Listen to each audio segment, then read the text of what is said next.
E o lema da igreja reformada é a igreja reformada sempre reformando. Nós estamos sempre reformando. E o texto de Efésios, capítulo 2, Paulo vai falar para a gente a respeito desta igreja, e ele vai falar justamente de marcas nesta igreja, que quando há homens usados por Deus na reforma, eles buscaram na palavra de Deus textos estes que nos convidavam a voltar à palavra de Deus. E Efésios capítulo 2, versículos de 8, 9 e 10, ele vai dizer: porque pela graça sois salvos mediante a fé, e isto não vem de vós, é dom de Deus, não de obras, para que ninguém se glorie, pois somos feituras dele, criados em Cristo Jesus para as boas obras, as quais Deus de antemão preparou para que andássemos nela. Vamos orar. Pai, fala ao nosso coração na instrumentalidade do Teu Santo Espírito. Nós Te louvamos, ó Deus, por homens no passado que o Senhor usou para que esta palavra chegasse até a nossa língua, chegasse até a gente. Quantos e quantos, ó Deus, serviram de mártires, ó Deus, na história, que hoje estão contigo na glória, desfrutando deste lugar maravilhoso, reservado para todos aqueles que confessarem Jesus Cristo como seu único Salvador. Nós Te louvamos, ó Deus, porque nós somos chamados pelo Senhor para continuar essa história, pregando, anunciando e levando esta palavra a todos. Fala ao nosso coração, em nome de Jesus. Amém. Amém. Queridos, esse é um texto que o apóstolo Paulo escreve, e como é importante a gente entender o todo e não apenas parte. A Bíblia, quando nós lemos a Bíblia, a gente tem que entender a Bíblia como um todo e não como parte. E para a gente entender, a gente tem que entender o contexto, por que este texto foi escrito. E quando olhamos para este texto, a gente percebe que logo no primeiro capítulo, o apóstolo Paulo ele vai trazer uma mensagem muito profunda à vida da igreja no que se refere à salvação, que foi um tema que foi muito debatido no período da Reforma Protestante.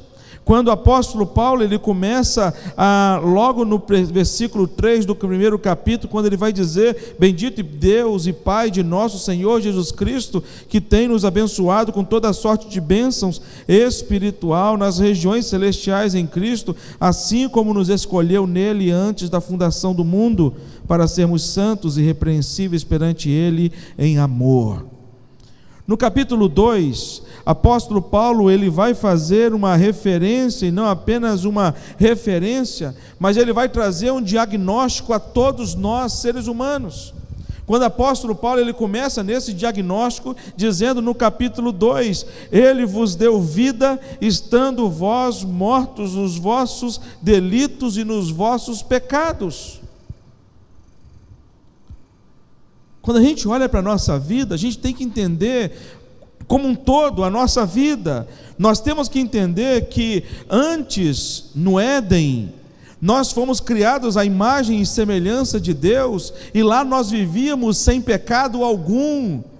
Algumas pessoas chegam para mim e falam assim: pô, Davidson, a primeira coisa que eu quero fazer quando chegar no céu é procurar Adão.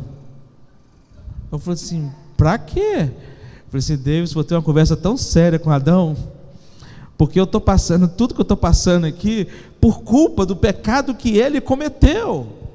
E aí eu falei assim: rapaz, se você estivesse no lugar de Adão, você faria o mesmo, você teria feito o mesmo, ou até pior. Mas o mais impressionante é o que Deus resolveu fazer após o pecado.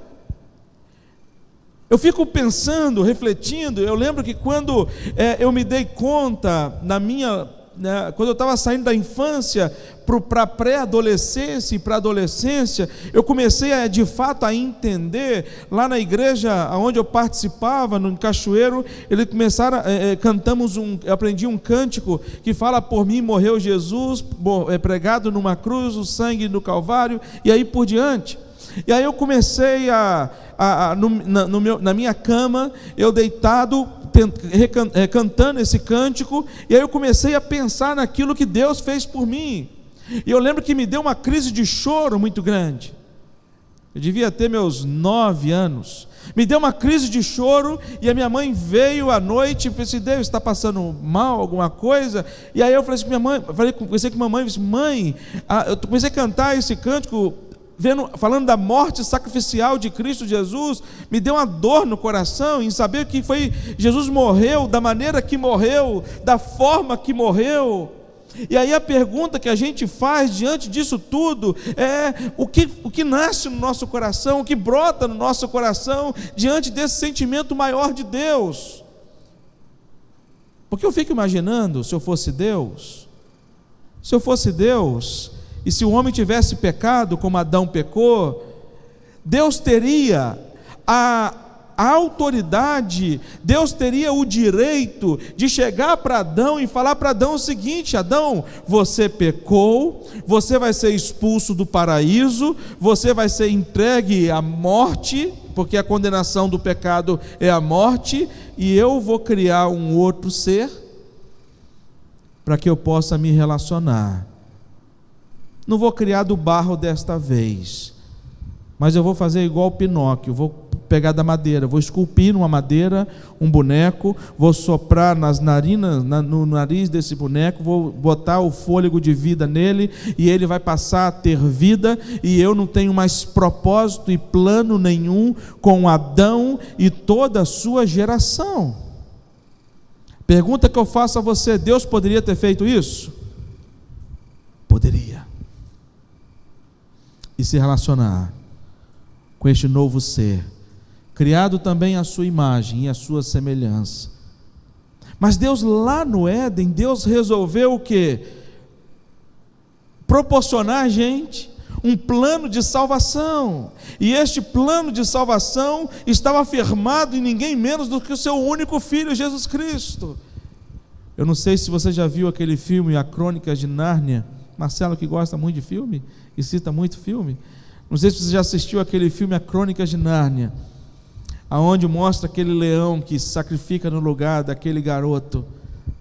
Sabe, é interessante aquele filme, é um filme que retrata aquilo que Cristo fez no nosso lugar, este amor de Deus, este cuidado de Deus. E neste texto em especial, apóstolo Paulo, ele vai falar para a gente justamente desse projeto do resgate de Deus, para nos salvar. E como que se deu este projeto desse resgate de Deus? Como é que se deu? E a primeira pergunta é: fomos resgatados de onde? Um filme que marcou a minha adolescência foi Rambo. Fui no cinema assistir Rambo, saí do cinema, e lá na escola, quando eu estudava, aí começou a aparecer um monte de adolescente com aquelas fitinhas, eu falei assim: eu não tenho coragem daquilo não. A fitinha no cabelo, aquilo eu nunca botei não. Mas eu olhava aqueles garotos inspirados no Rambo, com fitinha, sabe? Uma pessoa que sai do seu país para poder resgatar outros em outros lugares. Mas quando a gente fala desse resgate de Deus, nós fomos resgatados da onde? E aí o versículo 8 ele começa dizendo o quê? Porque pela graça sois salvos. João Calvino, quando vai falar sobre esse texto, ele vai dizer: Deus não nos deve nada, por isso a nossa salvação é um dom gratuito da sua graça. A justiça vem a nós apenas pela misericórdia de Deus e é oferecida a nós em Cristo pelo Evangelho e é recebida somente pela fé. E quando nós falamos desta graça de Deus, deste amor de Deus, quando ele vai falar que pela graça nós somos salvos de quê? E a primeira coisa que nós podemos dizer que nós somos salvos da morte. Somos salvos da morte. Se você ficou com a sua Bíblia aberta, você pode olhar para a sua Bíblia, logo no capítulo 2, que ele vai dizer para a gente, que ele, no versículo 2, capítulo 2, no versículo 1, ele vos deu vida, estando o quê? Vós mortos nos vossos delitos e nos vossos pecados. Cristo veio para te dar vida. Cristo veio para me dar vida. E a vida que Cristo nos deu foi através do seu único Filho, Jesus Cristo, quando Ele morre na cruz do Calvário e ao terceiro dia Ele ressuscita. Quando Jesus ressuscita no terceiro dia, a ressurreição de Cristo é a nossa ressurreição, é a garantia. E queridos irmãos, que a nossa vida, ela não se limita a este mundo que nós estamos vivendo aqui, mas que a nossa vida é uma vida eterna. Quantos dos nossos irmãos já se foram? Quantos? E qual é o conforto, o consolo do nosso coração? É sabermos que um dia nós encontraremos com eles, porque eles não morreram, eles estão vivos na presença do Pai. Jesus, quando ele vai falar a respeito disso, ele vai dizer: eu vim para que tenham vida e a tenham em abundância. Eu vim para que tenham vida. Nós fomos resgatados da morte, mas mais do que isso, nós fomos resgatados da escravidão do pecado.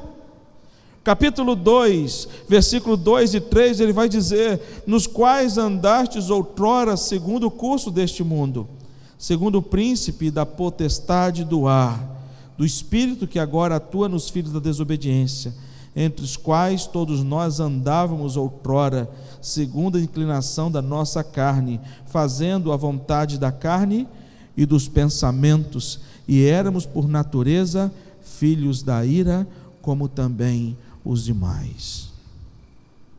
Para mim, a coisa mais importante da reforma é que houve um posicionamento de um homem, Lutero, onde se posiciona diante de uma igreja que ia na contramão de tudo aquilo que a Bíblia ensinava. Lutero, como estudioso da palavra de Deus, ele começa a questionar alguns dogmas da igreja que haviam sido criados. Aí nós olhamos para nós hoje, quando nós olhamos para a gente hoje, irmãos, nós precisamos hoje de luteros e luteras, para que não apenas promulguem algumas questões na vida pessoal, aonde levante não teses, na questão teológica. Hoje a nossa igreja é uma igreja que tem uma teologia sadia, é uma igreja onde a palavra de Deus, ela é o centro de toda a nossa regra de fé e de prática. Mas o que a gente tem visto hoje nos nossos dias, é que a igreja do Senhor Jesus, em muitas vezes, ainda tem servido como escravos do pecado. Talvez se levantasse um Lutero hoje, ele não ia pregar nas portas das igrejas 95 questões teológicas, mas hoje talvez, se levantasse um Lutero nos nossos dias hoje, ia levantar e pregar nas portas das igrejas 95 teses de uma crise moral e espiritual que as nossas igrejas hoje estão vivendo. A reforma, como reformados, a gente tem que ter noção de que nós éramos escravos do pecado. Nós não somos mais escravizados pelo pecado, nós somos libertos. Ah, pastor, isso quer dizer que eu não peque mais? Não quer dizer isso. Nós nunca vamos deixar de ser pecadores, porque o pecado, ele faz parte da nossa natureza humana por causa de Adão. Mas em Cristo Jesus, eu tenho condições suficientes de chegar para o pecado e dizer para ele: não. Trabalho com adolescente, uma vez no acampamento lá na Bahia, fugiu o nome da cidade, e ele contando a vida dele, ele falou assim, pastor, aí num determinado momento ele falou assim, pastor, sabe como é que é, né? A carne é fraca, pastor. Eu falei assim, e o espírito? Não vem tentação sobre as nossas vidas que a gente não consegue superar e suportar. A Bíblia fala para a gente, resistir o diabo e ele fugirá de vós. Sozinho eu não enfrento ele, porque eu não sei aonde ele está, porque ele conhece os meus pontos fracos, porque ele é mais forte do que eu. Mas com Deus no meu coração, eu chego para ele e falo para ele, arreda-te, Satanás. A nossa igreja hoje, ela precisa passar por uma transformação, e quando eu falo igreja, irmãos, eu falo Davidson, você, nós precisamos ter um avivamento, e avivamento é você, não é nada de, algumas pessoas pensam assim, pastor, vai ter um avivamento, vai descer um anjo do céu, vai fazer isso, aquilo, outro, pode acontecer? Pode, Deus pode fazer todas as coisas, mas o avivamento verdadeiro, sabe qual que é? É você, de fato, ser um cristão, e você se posicionar como cristão, e você começar a colocar em prática o que a palavra de Deus diz. A reforma se deu por conta disso, de homens que se dispuseram a entregar e doar a sua própria vida para poder direcionar a igreja como líderes, para direcionar a igreja e dizer para a igreja, irmãos, vamos voltar ao centro da palavra de Deus. E eu acho que hoje a gente precisa de uma reforma, e eu não vou dizer fora de igreja presbiteriana não, irmãos, dentro de igreja presbiteriana, Ele nos libertou, fomos resgatados da escravidão do pecado. Mais do que isso, fomos resgatados da condenação do pecado. Para mim isso é maravilhoso. Maravilhoso, sabe por quê? Porque terrível é cair na mão do Deus vivo.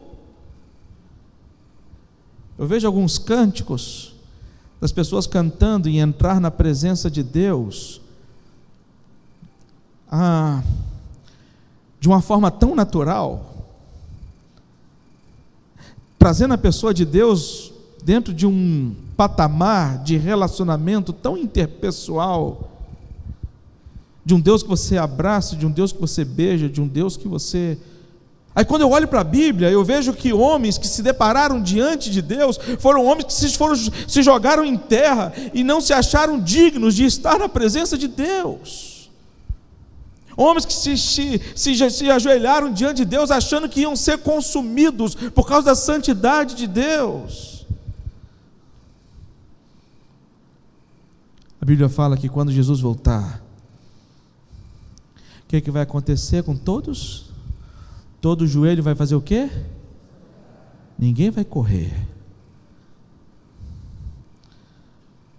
Todo joelho vai se dobrar. E não vai se dobrar para poder chegar para Deus e pedir clemência. Não. Para muitos vai ser um dia de profunda alegria, alegria por Jesus estar voltando para buscar a sua igreja, e quando você se sente alguém alcançado por essa graça de Deus, você vai ser o dia mais feliz da sua vida, vai ser o dia mais feliz da minha vida. Mas aqueles que não têm Jesus no seu coração, vai ser o pior dia da vida deles, porque vai ser o dia que eles não vão poder mais clamar. Vai ser o dia que eles não vão chegar para Deus e vão dizer: Deus, misericórdia da minha vida, acabou. Depois que a trombeta tocar, acabou. Todos nós vamos estar de joelhos. Todos de joelhos. Não há condenação, porque Cristo nos resgatou. Aí o texto de Paulo, Romanos, ele vai dizer, vai nos perguntar: quem nos condenará? Ele vai dizer para a gente: olha, nada pode nos separar do amor de Deus. Não vai ser tribulação, angústia, perseguição, fome, nudez, perigo, espada, porque nada pode nos separar do amor de Deus.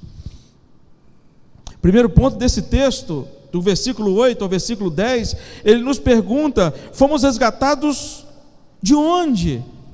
Resgatados da morte, da escravidão do pecado e da condenação. E a segunda pergunta que esse texto nos traz é: fomos resgatados por quem? Versículo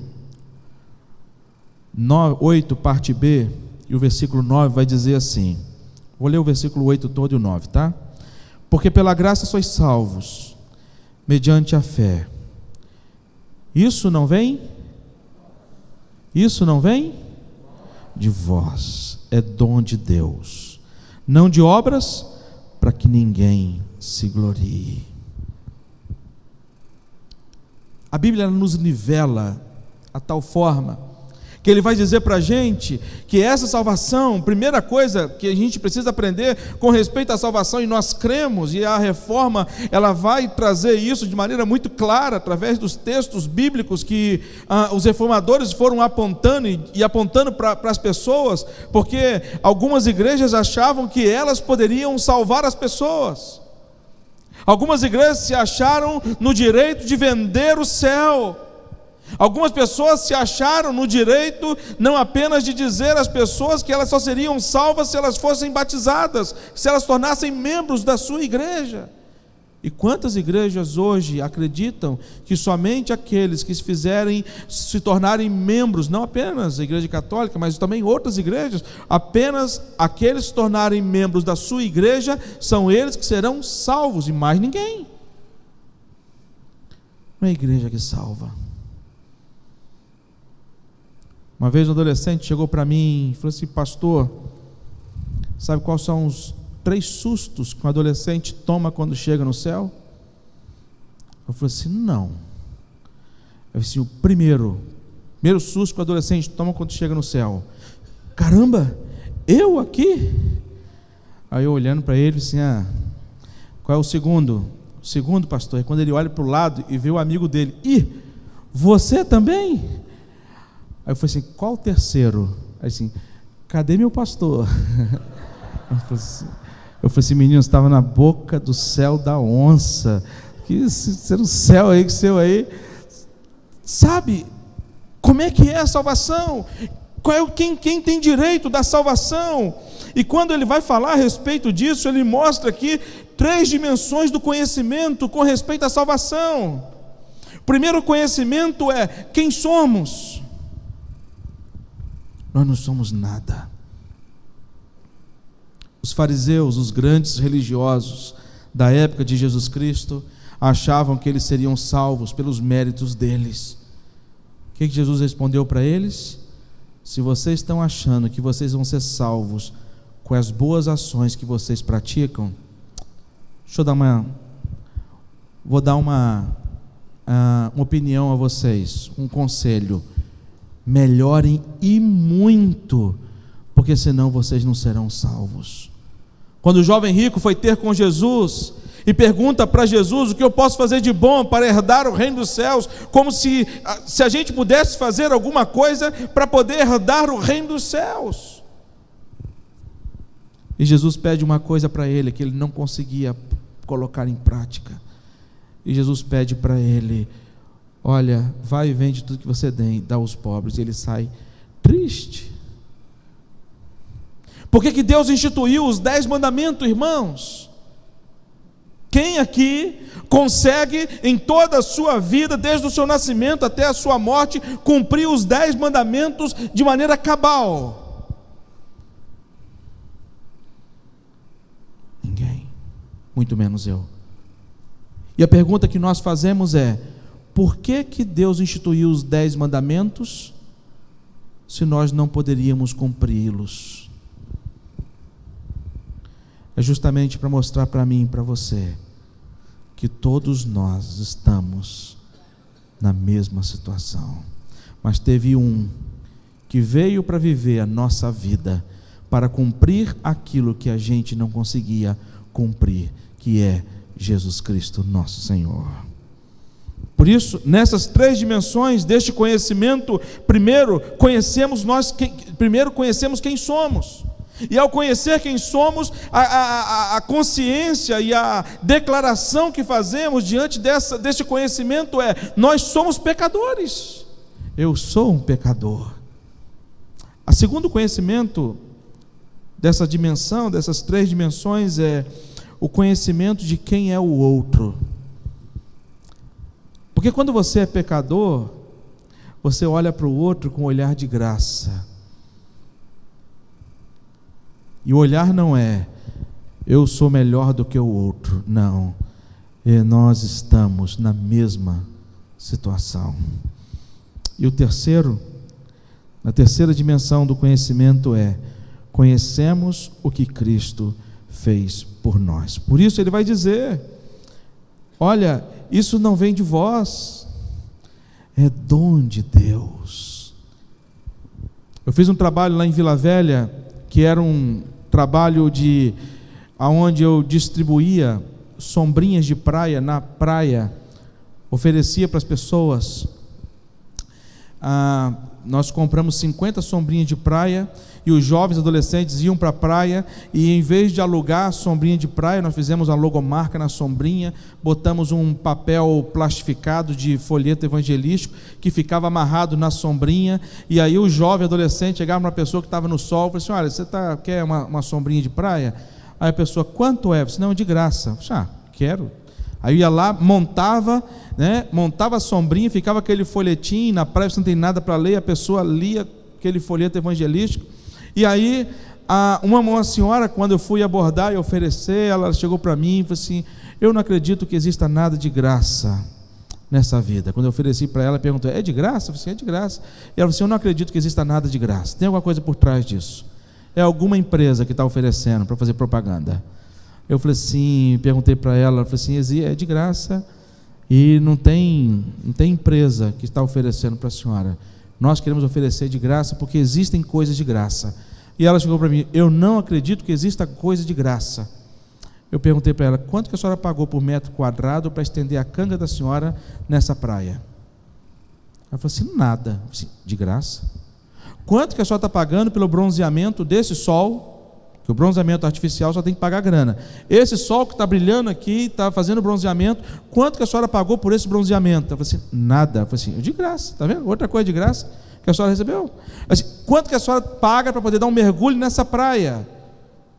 Ela falou assim: nada. Eu falei assim: de graça. E eu cheguei para ela e falei com ela: perceba uma coisa, tudo que vem de Deus para a gente é de graça. E a coisa mais preciosa que Deus nos oferece, que é a salvação em Cristo Jesus, também é de graça. E tem um folheto que fala sobre esta graça de Deus. E armei a sombrinha e ela ficou lendo o folheto. Deus nos oferece de graça. Terceiro e último lugar, nós fomos resgatados de onde? Nós fomos resgatados por quem? Terceiro lugar, nós fomos resgatados para quê? Qual o propósito que Deus nos resgatou? Olha o versículo 9, o versículo 10 que nós lemos: pois somos feituras dele, criados em Cristo Jesus para as boas obras, as quais Deus de antemão preparou para que andássemos nela. Para quê Deus nos salva? Algumas pessoas respondem: pastor, Deus nos salvou para a gente poder ir para o céu.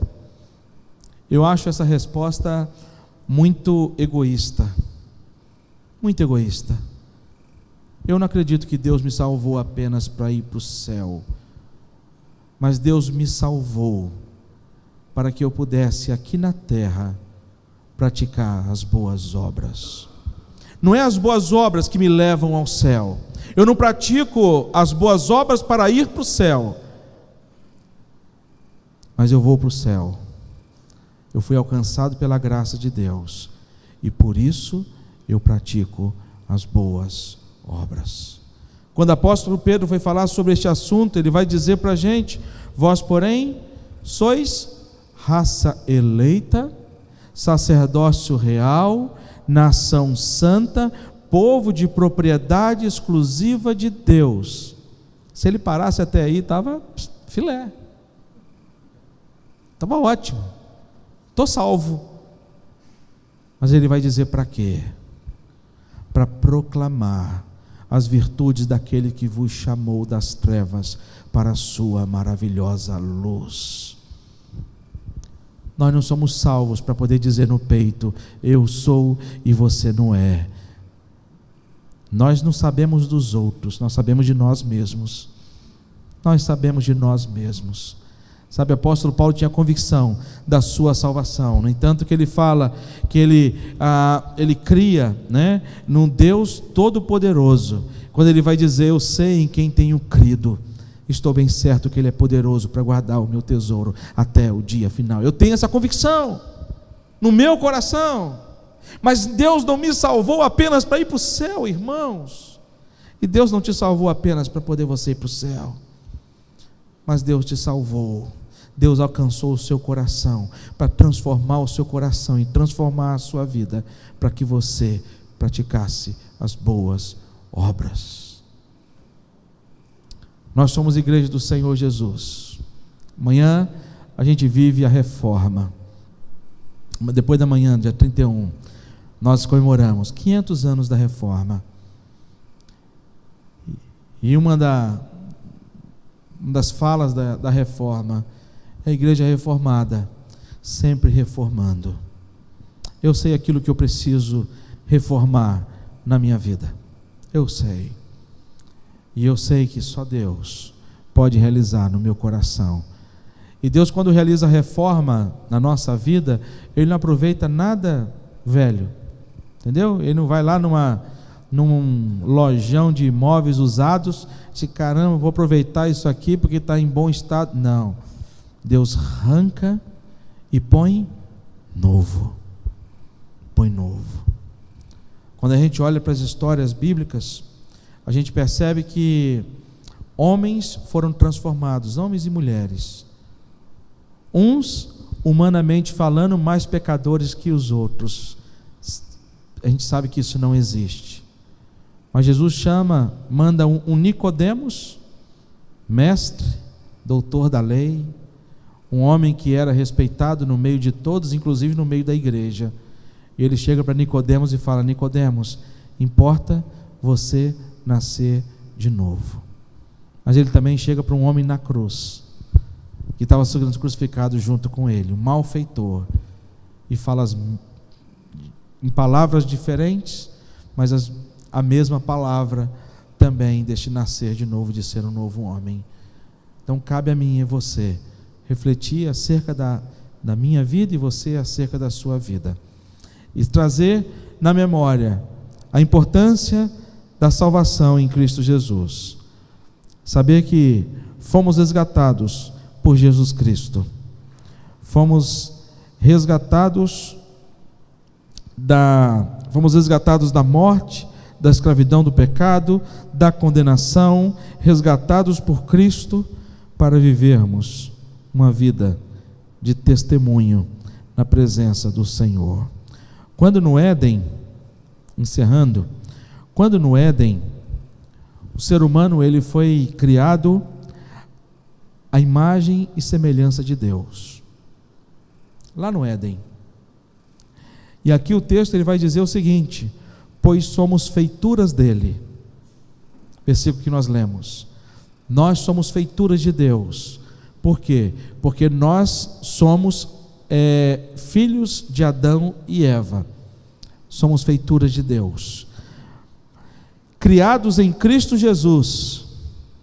Nós perdemos a imagem de Deus Pai por causa do pecado, mas através de Cristo Jesus nós temos, através do Espírito Santo de Deus no nosso coração, temos a semelhança que foi perdida com Jesus Cristo, e que a gente possa viver essa semelhança, para que as pessoas possam ver em nós a luz de Cristo Jesus brilhando no nosso coração. Que Deus assim nos abençoe. Amém.